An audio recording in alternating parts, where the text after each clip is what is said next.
Fala galera, belezinha? Bem, esse vídeo é para minha turma de metodologia científica.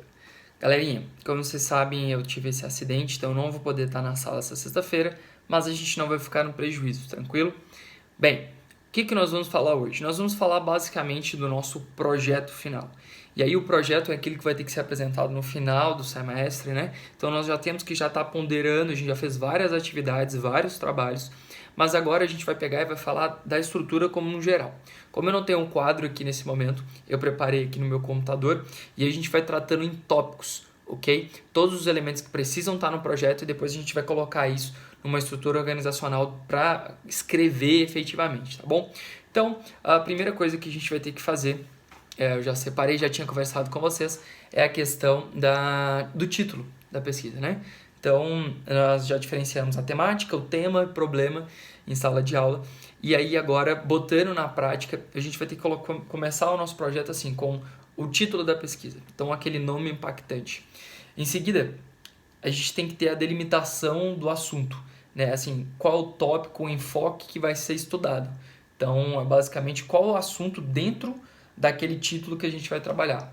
E aí, em seguida, vai fazendo checklist. A gente tem que ter os objetivos. E aí os objetivos devem se indicar o que a gente pretende alcançar, né? O que a gente quer mostrar com aquela pesquisa. E a gente tem os objetivos gerais e os objetivos específicos, que são aquelas singularidades dentro do nosso objetivo geral. Então, o objetivo geral é mais amplo, o objetivo específico são a forma como eu vou fazer para chegar naquele objetivo geral, ok? Quais são os caminhos que eu vou traçar. Daí, em seguida, eu tenho a justificativa, e a justificativa vai falar a delimitação do problema, quer dizer, como é que eu cheguei naquela situação, qual foi a análise, qual foi o meio, o que eu pretendo demonstrar, como eu fui motivado para fazer isso daí, tranquilo? No nosso próximo checklist tem que ter a nossa revisão de literatura, tem que estar assim, o que a doutrina entende, não é tão costumeiro colocar, mas é interessante que a gente tenha isso no nosso checklist antes de colocar no papel, colocar assim, o que a doutrina entende, o que é o entendimento, né? E aí nós chegamos no problema e tem que colocar a problemática, lembrando que a problemática é sempre uma pergunta que vai ser esclarecida, então a gente tem que demonstrar qual é o problema, qual é a pergunta que a gente precisa apresentar e quer responder. Logo em seguida a pergunta, eu tenho as hipóteses. Lembra que a hipótese, a ideia inicial é explicar o problema levantado. Então, a hipótese tem um condão justamente de tentar resolver. E eu posso ter hipóteses, né, para estar demonstrando quais seriam as possíveis formas de resolver aquele problema. Isso é possível, ok? E aí, quando a gente fala de pesquisa, a depender da forma como ela for utilizada, aí eu teria que utilizar outros critérios. Eu sei que alguns alunos vão querer fazer umas pesquisas mais elaboradas, e aí, então, quando eu faço análise de dados, a gente tem que tomar alguns cuidados. Então, eu tenho que colocar assim, qual é a definição operacional, quais são as variáveis dessa hipótese que a gente vai estar tratando. E aí, nisso, eu vou ter que, logo em seguida, falar das amostragens. E aí, então, eu vou falar de como que foi feita a pesquisa, a descrição, quais foram os critérios que eu utilizei, ok? É chamado de amostragem. E aí, em seguida, seria qual instrumento de pesquisa. E aí, por instrumento de pesquisa, quais foram os instrumentos utilizados para as coletas de dados. Muito provavelmente, vocês só vão utilizar dados que já estão disponíveis na rede pública, digo, são domínio público, né, como a internet, mas eu sei que alguns alunos vão querer acabar indo um pouquinho mais além, então pode fazer esse tipo de pesquisa também sem nenhum problema. Logo em seguida, quais seriam os procedimentos para a constituição ou não do grupo de controle? Quer dizer, quando você quer fazer uma análise de determinado grupo, de determinada especificidade, quais foram os procedimentos que foram utilizados? E aí, análise de dados, tem que fazer análise de dados, fazer comparação, confronto. Depois, a própria discussão dos resultados, né, a discussão acerca disso. O cronograma, que seria o tempo que seria elaborado para as materiais, como que vai ser a elaboração disso, como tu pretende demonstrar. E aí, a conclusão e as observações do projeto e, por fim, o anexo. Então, isso daqui são os checklists de um projeto bem encabeçado, seria mais um projeto científico, né, que teria mais essa base de pesquisa. Particularmente, eu acho melhor a gente trabalhar com a ideia de revisão bibliográfica. Então, sugiro que evitem, talvez, ir muito para esse lado da amostragem, fazer essas pesquisas quantitativas, né, porque seria um pouquinho mais complexo nesse momento. Então, eu acho que é melhor a gente ir para a revisão bibliográfica, então não precisaria tanto tratar da questão dos métodos de análise de pesquisa de campo, mas tem que falar dos métodos acerca das pesquisas que foram utilizadas. Então, revisão bibliográfica, método hipotético dedutivo, que a gente já trabalhou na sala de aula, ok? Então, a gente tem que ir por esse caminho. Agora, sobre a estruturação do trabalho, como que eu vou fazer? Bem, se eu tenho ali no meu checklist dos itens dos projetos, a escolha do tema, delimitação do tema, justificativa da escolha, revisão da literatura, formulação do problema, hipóteses, definição de como que eu vou fazer a minha investigação, a bibliografia, a eventual análise de dados, se eu for fazer quais foram os procedimentos de investigação, discussão dos resultados, isso tudo se você for fazer esses finais, mais se for fazer uma pesquisa quali-quant, qualitativa, quantitativa, também já falamos em sala, mas esse é o nosso checklist, seriam os itens. Agora, quando eu for fazer o projeto, o meu relatório final, o que ele tem que ter? Bem, ele tem que ter uma capa, e a capa tem que vir com o logo da instituição, colocar o seu nome, o tema, a folha de rosto, ok? Logo após a capa, o sumário, e aí no sumário tu já vai colocar exatamente a estrutura do trabalho, e aí nós vamos começar com a introdução. A introdução, ela tem um condão de trazer uma abordagem sobre o projeto inteiro. Então, assim, tu não vai exaurir, mas a introdução ela tem como objetivo, pelo menos, instigar o leitor naquele primeiro momento para ele entender a ideia. Então, é costumeiro que se já comece a fazer provocações não tão a fundo quanto a justificativa, porque é um projeto, mas que se comece a desenhar, assim, o que o projeto pretende, aonde ele quer ir, como que ele vai explorar, mas sempre de uma forma mais sucinta. E aí explicar como foi dividido um projeto. Porque em TCC, nós vamos dividir em capítulos, e na introdução tu vai falar, foi utilizado o método tal, foi dividido assim, assim, assado, foi dividido assim, assim, assado, foi dividido em 3 capítulos, e aí explica um pouquinho de cada capítulo, e ao fim teve-se a conclusão, o qual vai ser debatido os resultados. Aqui, tu vais utilizar, também falar da forma de pesquisa, falar por alto do que ensejou, explicar como foi construído o projeto, que é diferente do TCC. Então, você tem que colocar na introdução o que se pretende, qual é o intuito, o intento mesmo do trabalho, como é que foi feito, como ele está dividido, como ele vai ser apresentado, ok? E aí, logo em seguida, após a introdução, vem a fundamentação teórica. Então, vai explicar o referencial teórico, o marco teórico, né? O porquê daquela discussão. E aí, tu vens com as hipóteses, e aí toda aquela parte da pesquisa, a definição, a metodologia, a instrumentalização, ok? Quando eu falo da fundamentação teórica, tu vai falar ali da questão da própria justificativa, dos objetivos gerais, ok? Porque logo embaixo, e assim, inclusive também vai tratar da problemática já quando você estiver fazendo a transição entre a introdução e a fundamentação, né? A questão do nosso requisito, né? Do porquê, né? O que tu estaria a justificativa em si do trabalho, né? E aí depois disso, tu teria a possibilidade de fazer a discussão de resultados, mas eu acredito que não vai ser muito o caso. E aí por fim, tens uma conclusão, tens que trazer as referências bibliográficas, os anexos e aí o cronograma, que seria mais ou menos o tempo que iria se gastar. Tranquilo? Então, esse é um macete para a elaboração de um projeto de pesquisa. É mais ou menos esse o caminho que a gente pretende fazer. Qual é o intento desse projeto? Bem, inicialmente esse projeto ele tem um condão de explicar para vocês, trazer como é uma abordagem, a ideia de como é construir um projeto científico. Então, nós já temos alguns materiais sobre as regras da BNT, então tens que utilizar, lembrem das fontes, lembrem dos recursos, ok?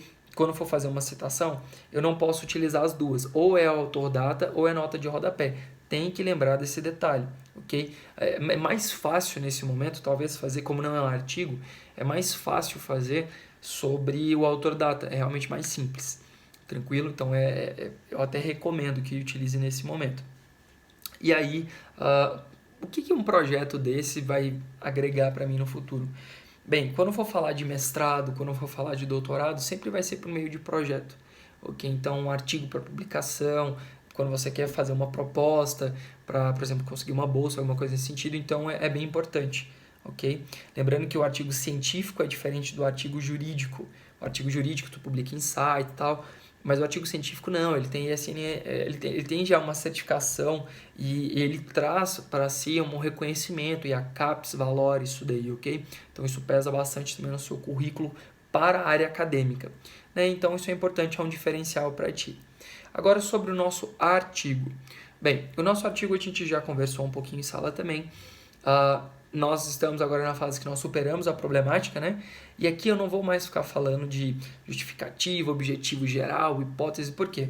Porque quando eu vou escrever o meu artigo, então eu tenho ali minha capa, minha contracapa, né? Eu coloco a folha de rosto, eventuais dedicatórias, aí eu tenho um resumo que ele é pequenininho, um resumo ali deve ter no máximo umas 5, 6 linhas para explicar o que tu pretende com aquele artigo.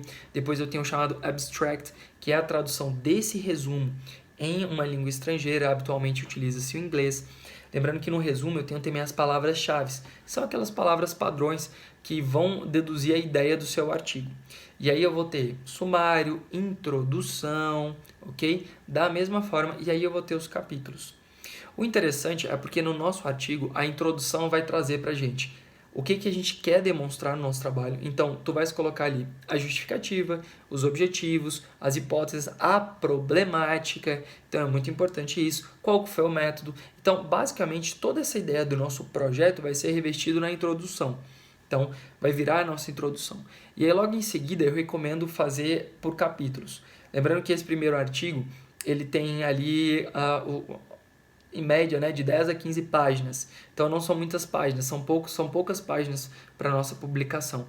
Então, tem que focar nesse artigo, ser um pouco mais sucinto. Só que em que pese ser sucinto, é sempre importante a gente fazer aberturas para discutir o tema. E como que a gente vai fazer isso? Bem, se a gente for dividir em capítulos, o que é recomendado, após a introdução vem um capítulo 1, ok? E aí no capítulo 1 é sempre bom trazer alguma abordagem prévia ao tema. Então, se eu quero falar de aborto, se eu quero falar de direitos humanos, eu tenho que explicar como é que chegou essa concepção de direitos humanos. Como é que cheguei nessa concepção de preservação dos direitos das minorias? Como é que eu cheguei nessa discussão acerca da criminalização ou não do aborto? Okay? Então, quando que o nosso Código Penal começou a tratar disso? Né? Quando que o direito brasileiro começou a incorporar direitos humanos? Então, eu tenho que verificar sempre um fato pretérito. Por quê? É importante eu introduzir a temática com o seu fundamento histórico, o seu fundamento de origem. Até porque se tu quer discutir algum tema atual, é importante que tu conheça o porquê. E é assim que a gente desconstrói a ideia. Por que o aborto é proibido? O aborto é proibido por isso, por isso, por isso.